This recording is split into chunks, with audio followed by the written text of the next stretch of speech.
Welcome to My on Mondays, an explorative approach to the possessive my through narratives, art, and sound. I'm Matt Bunk. This episode is part of a series on place and home called Where We Are. So this week, I asked John Wicks, where are we? Yeah, there's a lot of artwork, a lot of colors in the house, open windows, natural light that comes in. Long island in the kitchen, a beautiful kitchen.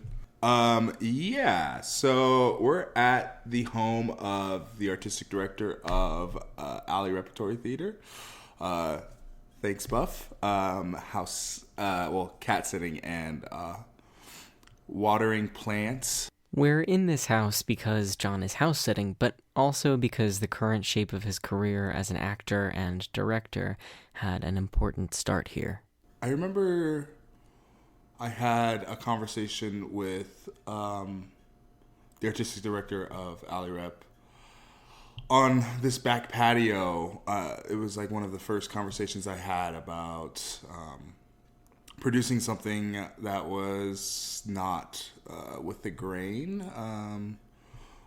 It sort of started after I was stagehanding for a show that was just kind of random. I don't even know how I really got it. Just a couple people said my name, and then I showed up, and then I just started speaking my mind at the cast party or after rehearsals, just about my mindset and philosophy on theater and black theater in general. And I remember having a conversation on the back patio that sort of started everything. I'll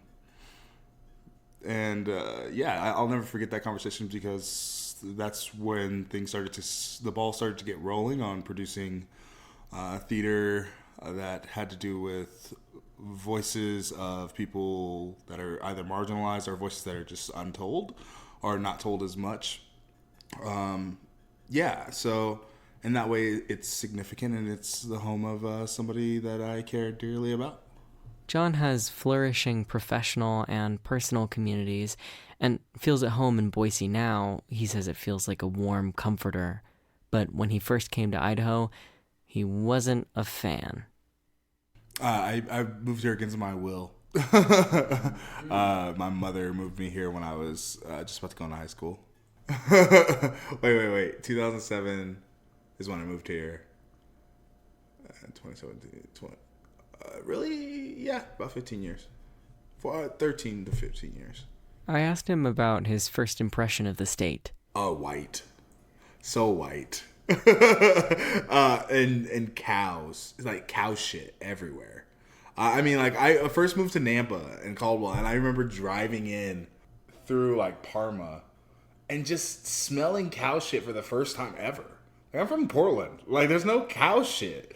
And so, yeah, my first impression was it smelled really bad. Because then we get to Nampa, and it hit the sugar beet factory. And I was like, what is that smell?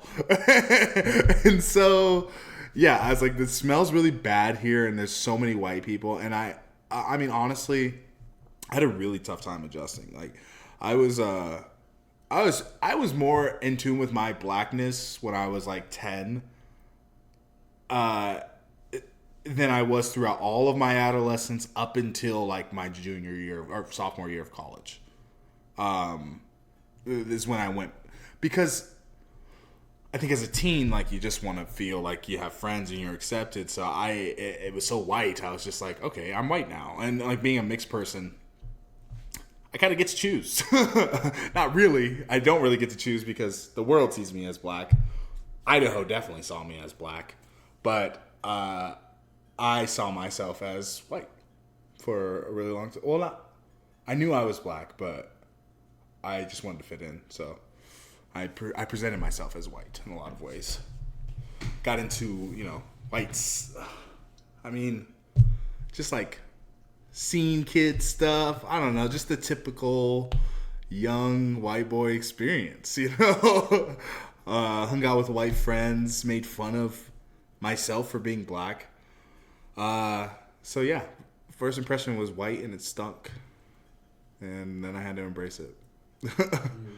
In high school, John got into theater as a joke, but in college, he started to get serious about it. Okay, so sophomore year of college, I had a bit of an existential crisis, whatever. I didn't really do any theater. But then I did my first professional show in the spring, and that was when I was coming out of this existential crisis, which really wasn't that existential. It was just like turning into an adult.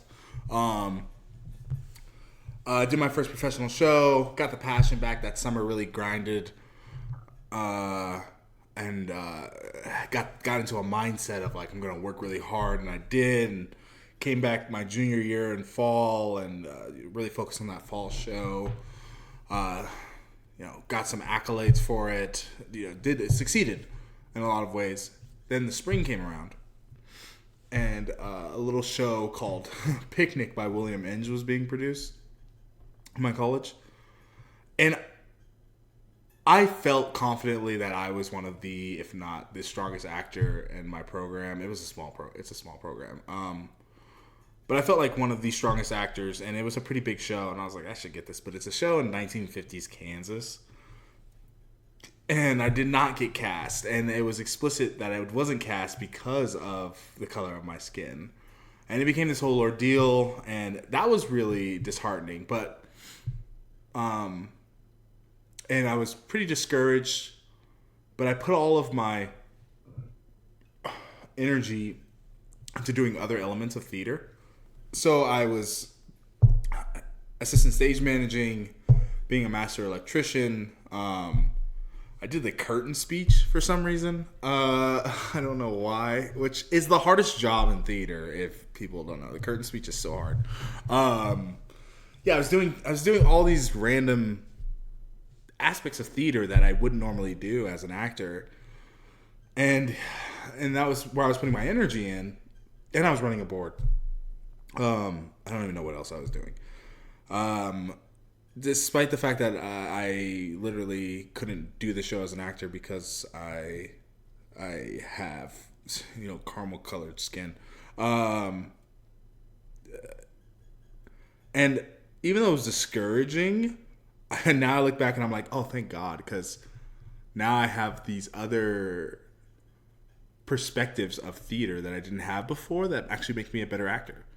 And make me more hireable, because now I know how to do this. Now I have this skill. Now I have this skill.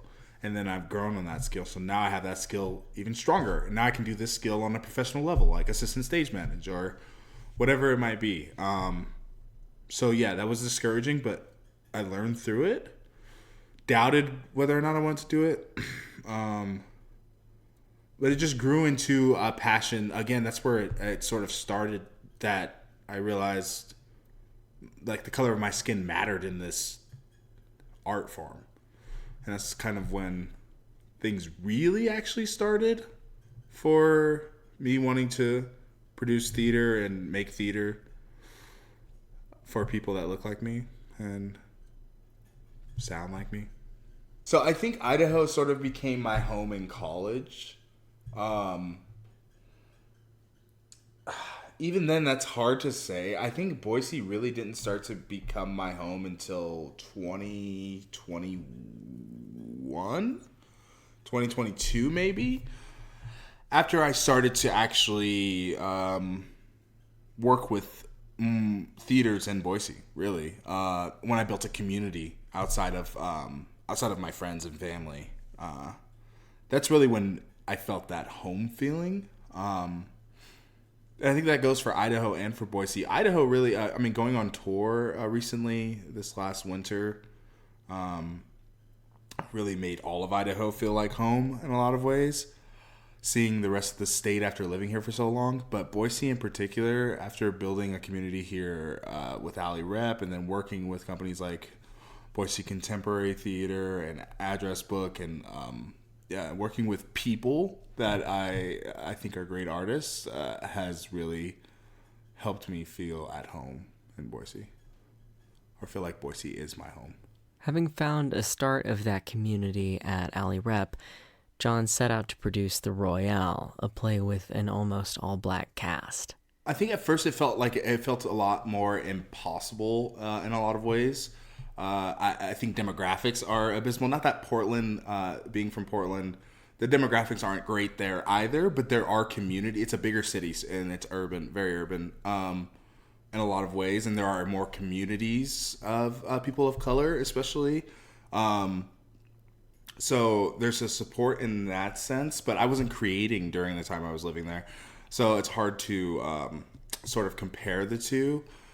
Although I do think that the theater that's being produced in Portland it's a little bit easier to do what I like to do because of demographics purely. Here, pushback is an interesting way of viewing it. I don't think that I had much pushback as far as like people being like, no, don't do that, but more of, I don't know if we can do that, when in reality, we have done it and we continue to do it. So fuck those people. I think that it's hard. I think it's been hard.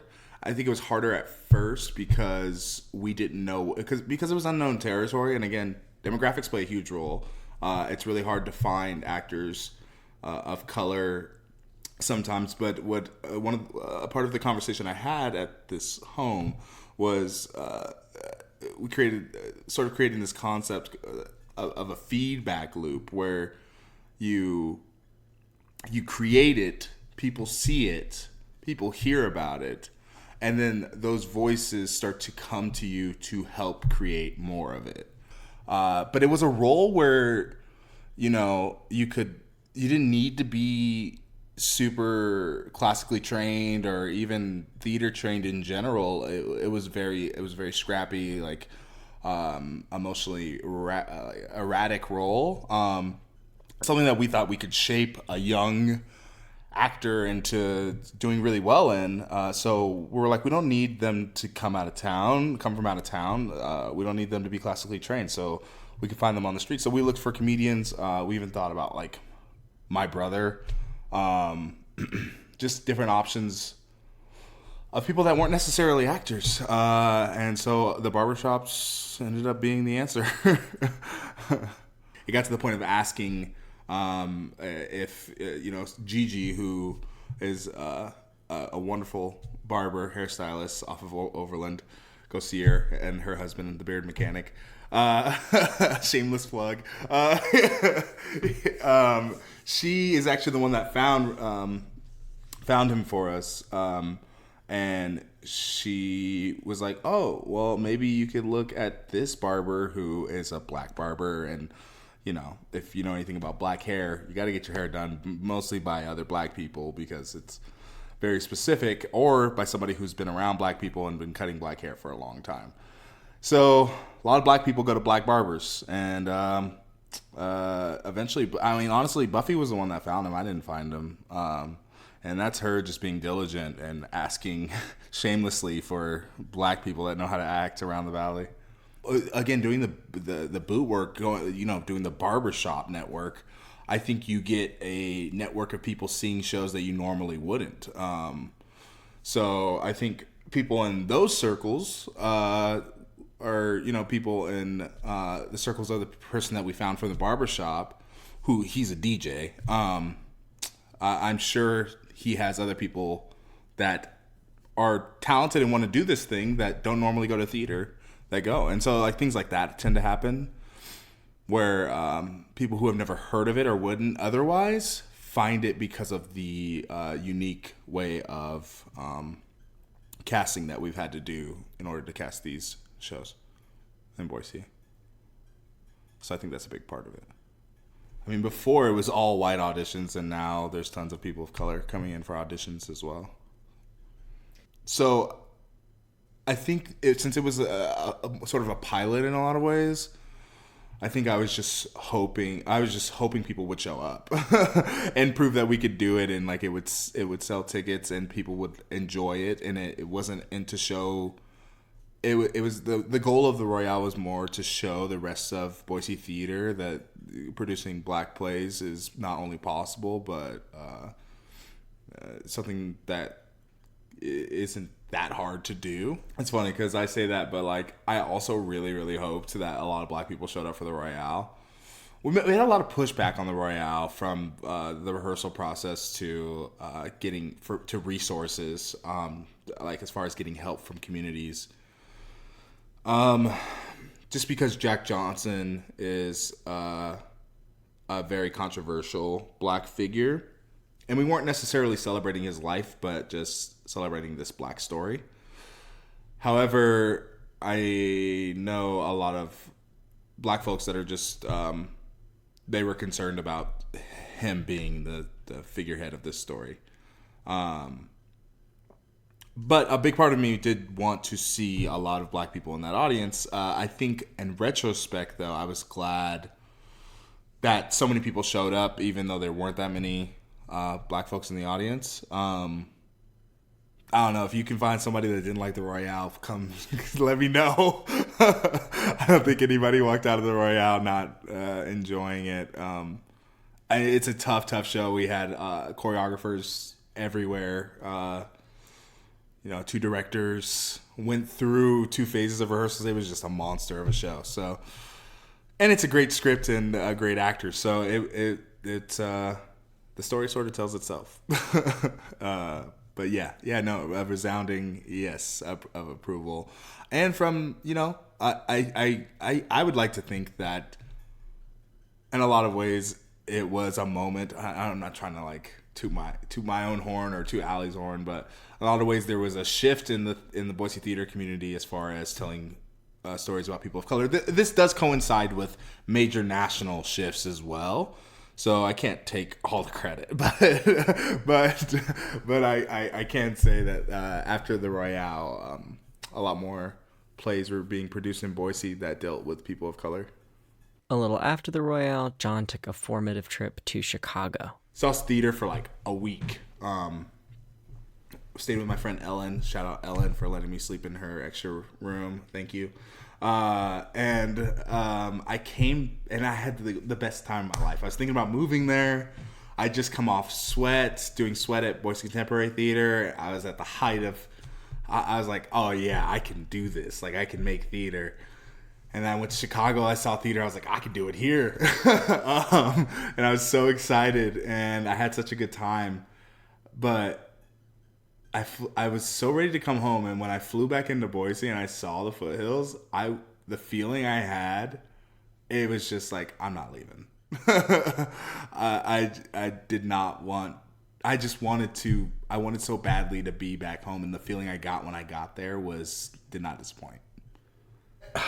I mean, there was a lot of joy in it, but it was confusing because at the time, I was under the mindset that I was 27, I think, and I was like, oh man, if I'm turned 30 and I'm still here, I'm stuck. But so it was a little scary, mostly confusing, because I was like, how can this place be it? And my idea of success was different then, almost like, if I'm not known, am I successful? And being in Boise, it's not like you're going to be known, So, and that's fine. I mean, my ideas of success have changed. But at the time, it was really confusing. But I was so happy to be back that those were underneath the joy of being home. It is weird, I feel seen in Boise for sure. I guess it's I think it's a very, I don't use this word as in a very negative word, but I think it's just an immature mindset to make art to be known. It's I do use it negatively. It's just a stupid thing to do. It's why would you make art to be known? It just doesn't. It gives art very little purpose. And it's a beginner reason to make art. And I think that everybody starts making art for a reason, and maybe that's to be known, and that's great. Make it, but everybody continues to make it for a different reason, and that reason has to continue to evolve in order for you, I think in order for you to continue to flourish as an artist, savants aside. I think I've achieved a lot of what I've wanted to achieve So I think a lot of my goals shifted in college. And that's when the seeds of telling stories for people that look like me started to happen. And I think I've achieved that. I think that I constantly want more. So in a lot of ways, I've been successful. But I don't know if I've achieved success. I don't. It's not a philosophical question, but like, it's like, I think that I've been successful, but I think I've been very lucky to be put in positions to be successful and take advantage of those positions that I've been put in. Because I think a lot of it is, just waiting for opportunity and seizing opportunity. I mean, you can go out there and try to make it happen, and you can make it happen, but I think a lot of it's luck. I think a lot of it is, putting yourself in a position to be lucky. Now the mindset is, if I'm known that I can make the stuff I want to make, but I can do that here. So it's like, okay, I can do it here, but if I'm known somewhere else, I can do it with more money. And so it's that battle of like constantly, like it's connected to other stuff. I think it's hard to find a balance financially, and that can be discouraging at times, because not all theater is going to pay the bills. Well, none of it is. If I'm being honest, most of it's not. And so recently, very recently I've been, I've just been thinking about a break, because I'm tired and life is hard and expensive, and you put so much work and effort into something to only get a certain amount of pay, and you still got to work more doing something you don't love in order to pay your bills. So recently I think that's been a part of, not doubt, but just burnout and discouragement of continuing to do the art. There's something in my DNA. I don't know what it is, but like I just can't stop. Yeah, that's it. I feel like if I stop, I'll just die, and then that will be my life. That's the end. And I know it's irrational. I know it doesn't make any sense, but it's how I feel. It's just like if I cannot stop, even though all I want to do is take a break and lay down and sleep for 6 months, but I can't do that. Yeah. And also, if I don't do it, who's going to do it? I mean, there are people that could do it. I'm just saying, like, that's the mindset that I have. Is like, somebody's got to do it. And if it's going to be somebody, I'd rather it be me. I asked John, given Boise's limitations, if he would ever consider moving anywhere else. I definitely see myself doing both leaving the city and also building. Okay, first and foremost, what I build here will never die. So what I have built so far and what I will continue to build, and I will continue to build it, is not something that I think I'll ever let go of until I die. That doesn't mean that I won't leave.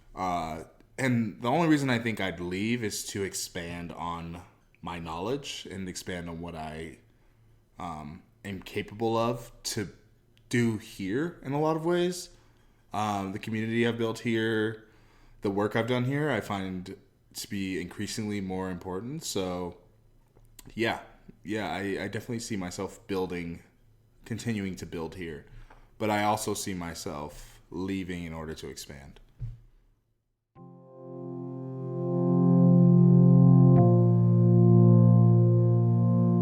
My On Mondays is brought to you by Ming Studios, a contemporary art space and international artist residency program in Boise, Idaho. For more information, or if you'd like to participate in My On Mondays, you can visit our website at mingstudios.org. We'll be back next Monday.